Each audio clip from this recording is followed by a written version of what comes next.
The book radiates power, but the words you read in the codex echo in your mind, guiding your eyes safely across the page. The once indecipherable glyphs now feel dangerously familiar, promising unholy power to those who can take it.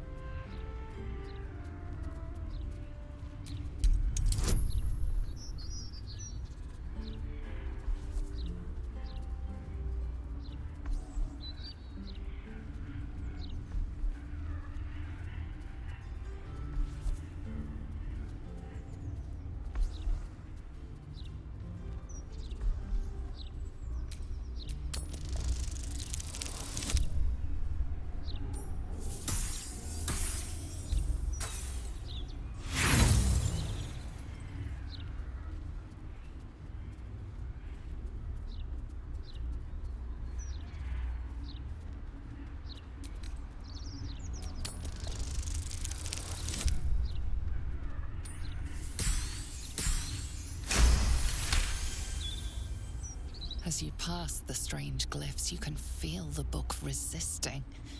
Ghostly voices whisper at you from the dark, probing and fighting your mind.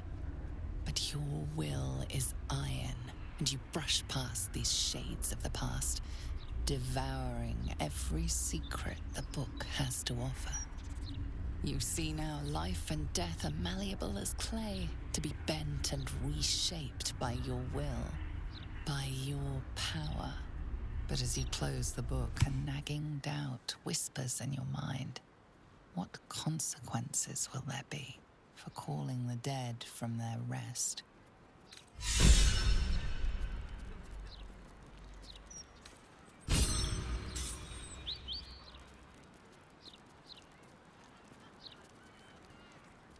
Divine protectors of Baldur's Gate, hear this humble plea.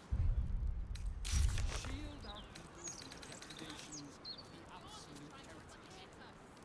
Bless them with the strength to endure and the courage to resist. So may it be.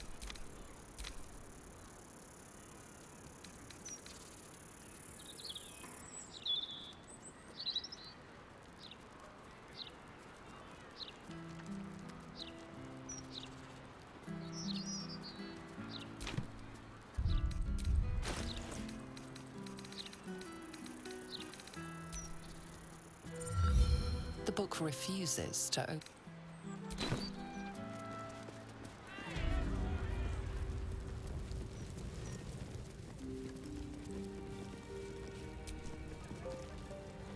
There she stands, just as Elminster promised.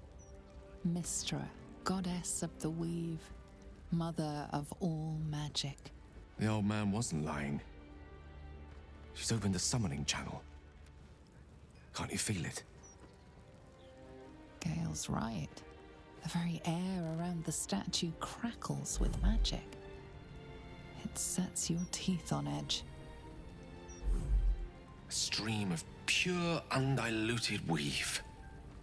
I only have to reach out, and it will carry me to Mystra, wherever she may be.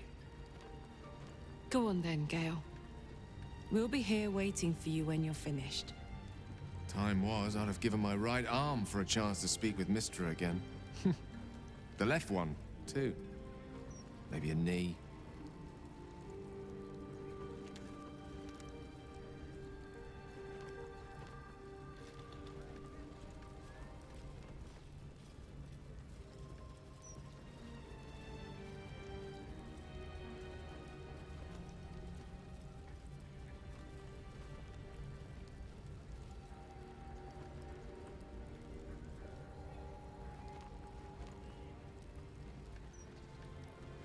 Am I?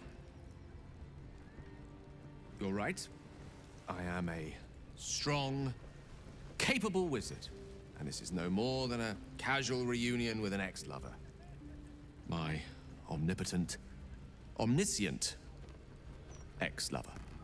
I always wonder what being nervous would feel like. I hate it.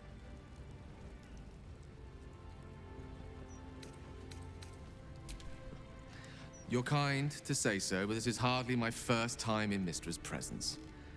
It's more the matter of what I'm going to say to her.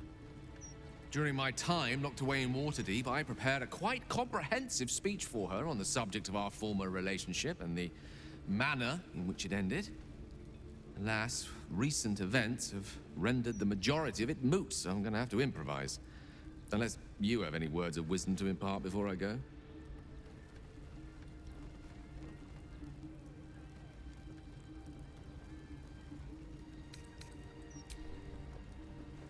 You'd make a fine three-dragon anti-player, you know? I think it's best I keep a cool head going into this. Approach it like a particularly high-risk round of three-dragon ante. I'll let Mistress show her flight, and then I can see how strong a chance we stand of winning the gambit. I'll only be gone for a matter of moments.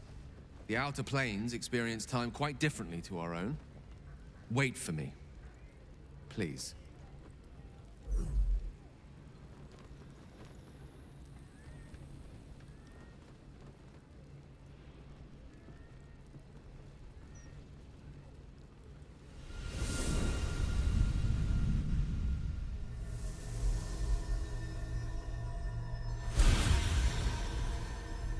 Gale of Waterdeep. You look well. As do you. But I assume we're not here solely to exchange compliments. So why am I here?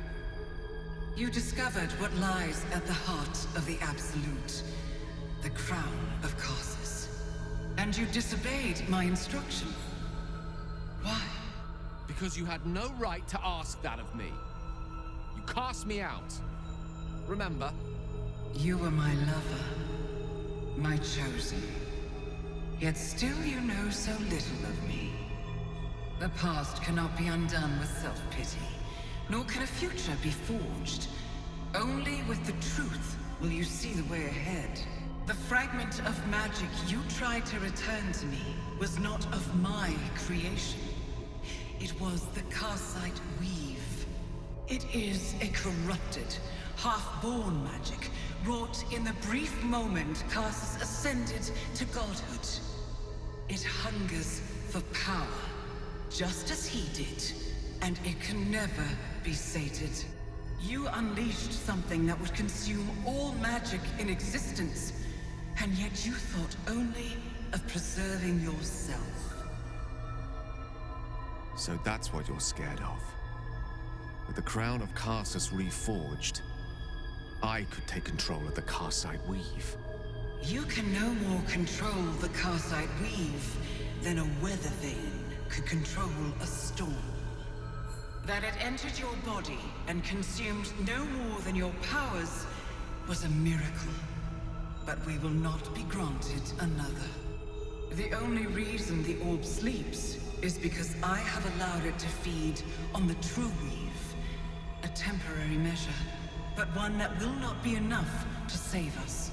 With each day that passes, the Elder Brain threatens to become a new kind of god. Its worshippers, a scourge of soulless illithids. If you will not use the orb to end this abomination, then you must find a way to separate crown and host. When you've done this, you must surrender the crown of Karsus to me. A great ask indeed. You've given me much to think on, as you always did. So be it. Follow the needle of your own wisdom. We shall see how truly it leads you.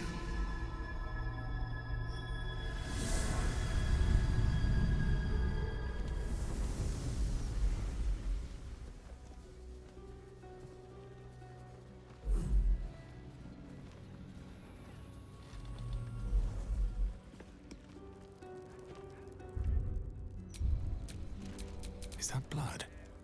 No, never mind.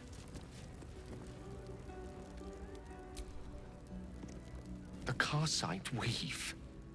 I had no idea. Do you realize what this means? The orb is no stray piece of ordinary magic. It is something entirely different. The nascent form of a new divine power. Of course, I couldn't control it. I was mortal. But once I reforge the crown, the power of a god will be mine to command. The orb will answer to me.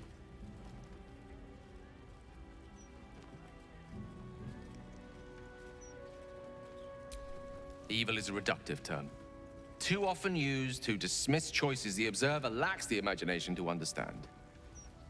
Let me assure you, Carsite Weave has no more inherent evil to it than a child in the womb, or an axe half forged on the blacksmith's anvil. It is a tool, ready to be shaped by its wielder, by me. And you know me to be someone of reasonably sound moral judgment, don't you? Gods, it's refreshing to share the company of someone who sees things the same way I do. All we need to do is stay focused on the task at hand, defeating that Elder Brain. After that, you can leave the rest to me.